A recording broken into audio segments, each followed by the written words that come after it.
tu t'es sûrement déjà retrouvé dans une situation où tu ne savais plus quoi faire, ou que tu as eu des pensées et tu n'arrivais pas à savoir si ça vient de toi ou ça vient de Dieu. Comment discerner la voix de Dieu ou comment entendre Dieu? Je vais te partager 4 étapes qui vont te permettre de recevoir et d'entendre Dieu clairement. Première étape, Jésus va dire, mes brebis entendent ma voix et elles me suivent. Donc la première chose la plus importante, c'est est-ce que tu as donné ta vie à Jésus? Si oui, tu as donné ta vie à Jésus, c'est-à-dire que tu as cru en Jésus, donc tu es une brebis du Seigneur. Et donc si tu es une brebis du Seigneur, tu ne peux plus dire, je n'entends pas Jésus. Parce que Jésus dit, mes brebis entendent ma voix et elles me suivent. Donc dire de ta bouche, je ne sais pas discerner la voix de Dieu. Je ne sais pas entendre Dieu. Tu es en train de t'opposer à la vérité de Dieu à cause de ce que tu peux appeler ton expérience. Et donc tu n'es pas dans la foi. Parce que la foi, c'est entendre ce que Jésus a dit, y croire dans son cœur et le déclarer de sa bouche et manifester cela. Donc la première chose la plus importante, c'est la foi. Pour toi, tu n'es plus autorisé à dire je n'entends pas Dieu parce que ce serait aller en l'encontre de ce que Jésus a dit, parce que Jésus lui il a dit mes brebis entendent ma voix. Donc à partir d'aujourd'hui, arrête de dire et ne pense plus que je n'entends pas Dieu. Dis plutôt je discerne Dieu. Proclame souvent j'entends clairement Dieu. Quand Dieu me donne des instructions, je les reçois et je les entends. Quand Dieu me donne une direction spécifique, je les reçois et je les entends. Être en train de courir et se dire je n'entends pas Dieu, je n'entends pas Dieu, va faire que tu n'entendras pas Dieu en fait. Parce que tu n'es pas dans la foi. Parce que entendre Dieu aussi, c'est une manifestation de la foi. Et donc, ne va pas à l'encontre de ce que Jésus dit en disant je n'entends pas, mais sois en accord avec Jésus en disant comme Jésus a dit mes brebis entendent ma voix, moi je suis sa brebis, alors j'entends sa voix, j'entends la voix de Jésus. Et tu le proclames. Quand tu te lèves le matin, tu dis Seigneur, aujourd'hui je vais encore entendre ta voix, je vais recevoir tes directions spécifiques et faire les choses que tu me demanderas. Donc ça, c'est la première chose. Ensuite, deuxième étape qui va construire sur l'étape précédente. Tu dois méditer la parole de Dieu.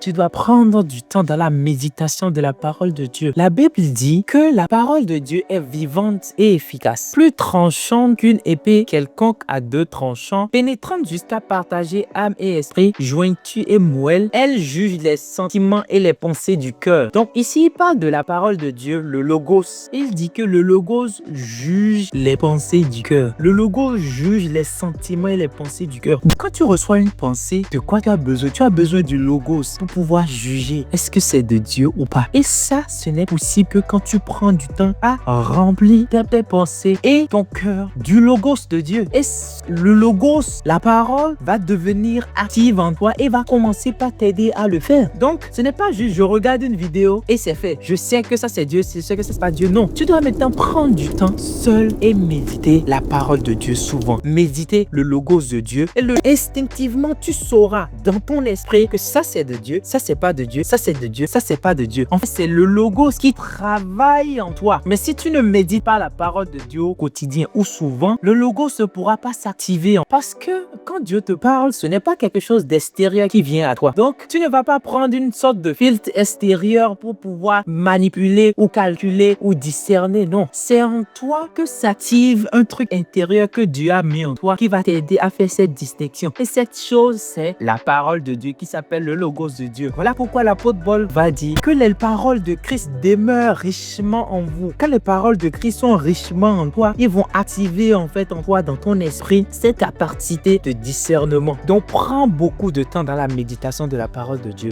Donne-toi-y complètement et elle activera en toi ce principe de discernement des pensées de Dieu. N'essaye pas d'utiliser des stratagèmes extérieurs et philosophiques parce que le diable te trompera. Mais laisse entrer la parole vivante et la parole vivante va activer en toi la sensation spirituelle qui permet de savoir ça c'est de Dieu, ça c'est pas de Dieu. Donc vraiment rentre dans le repos et juste médite au quotidien la parole de Dieu, médite au quotidien la parole de Dieu et tu pourras discerner ce qui vient de Dieu et ce qui vient des hommes. Et ensuite, nous allons passer à l'échelle numéro 3 qui va être la communion. Aujourd'hui, je suis sûr si tes parents sont encore en vie, si tu entends tes parents parler à l'extérieur, même si tu ne les vois pas de tes yeux, tu sauras sauras instinctivement que c'est la voix de ton père ou que c'est la voix de ta mère. Pourquoi est-ce que c'est possible? Parce que tu as passé du temps dans leur présence et que tu as eu une communion avec eux. Quand tu es né, ta maman t'a nourri et tu es resté en sa présence. Donc, tu as une communion avec ton père et ta mère qui fait qu'au fur et à mesure du temps, tu sais discerner leur voix. Si quelqu'un d'autre vient te voir et dire, aide-moi à discerner la voix de ton père, tu vas dire, il a une voix grave, il a une voix aiguë, etc.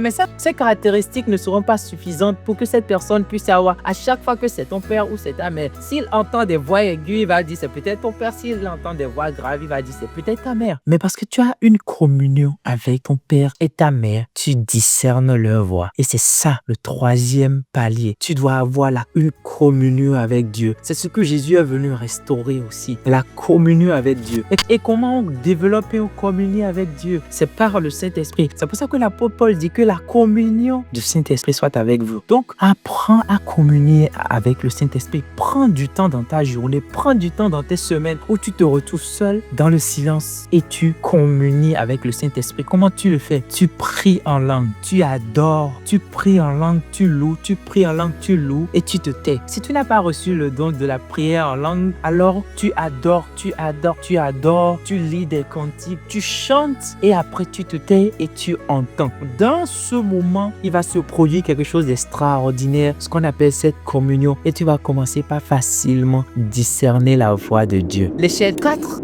c'est pas profond, mais c'est de laisser le temps faire ces choses. Ne cours pas derrière énormément d'informations. Laisse le temps faire ces choses. Un enfant, quand il naît, il ne nourrit pas sa mère. Progressivement, l'enfant commence par connaître la voix de sa mère, après la voix de son père. Et quand son père parle, l'enfant sent. Mais ce n'est pas juste à la naissance que ça s'est produit, mais c'est progressif. Donc imagine l'enfant qui vient de sortir et qui dit, je dois connaître la voix de mon père, je dois connaître la voix de ma mère, et se met une forte pression. Non, laisse le temps faire ces choses. Reste dans la parole de Dieu, médite, communie avec le Saint-Esprit. Reste dans la foi que tu entends et tu vas voir que facilement, il n'y a pas d'effort à faire. Je vais te donner un bonus très très important. Apprends à accepter quand Dieu te parle. Dire souvent quelque chose m'a dit, quelque chose m'a dit. Le Saint-Esprit n'est pas quelque chose. Si tu sens en toi que ça vient de ton intérieur, dis le Saint-Esprit m'a dit ou j'ai entendu dans mon esprit. Mais ne dis pas quelque chose, quelque chose, quelque chose. Imagine ton père vient te parler et tu dis après à ta soeur, quelque chose m'a dit. Est-ce que ton père serait heureux, encouragé à continuer par te parler, à communier avec toi si tu le traites de quelque chose? Non. Alors quand tu sens que tu as reçu de Dieu, dis que j'ai senti que j'ai reçu de Dieu. Si tu te trompes, après, Dieu va comprendre et il va te corriger, il t'aime. Mais n'attribue pas à Dieu la réalité d'une idole. Parce que ce sont des idoles qui sont des choses. Dieu n'est pas une chose. Si tu entends et tu penses que ça vient de Dieu, dis Dieu m'a dit. Les gens se disent partout, ne dites pas Dieu m'a dit. Faites attention à Dieu m'a dit. Ok, d'accord. Si tu veux faire attention, dis juste j'ai senti que Dieu m'a dit. D'accord? Et reste dans l'humilité. Mais n'attribue pas les choses de Dieu à une chose. Dieu n'est pas une idole. Plus tu le reconnais dans toutes tes voies, plus il aplanira tes sentiers, il se montrera à toi. C'est comme ça. Donc, je reprends. Accepte par la foi que tu entends Dieu. Ensuite, médite le logos de Dieu. Après, développe des temps de communion avec le Saint-Esprit. Numéro 4, laisse le temps faire ces choses. Et numéro 5,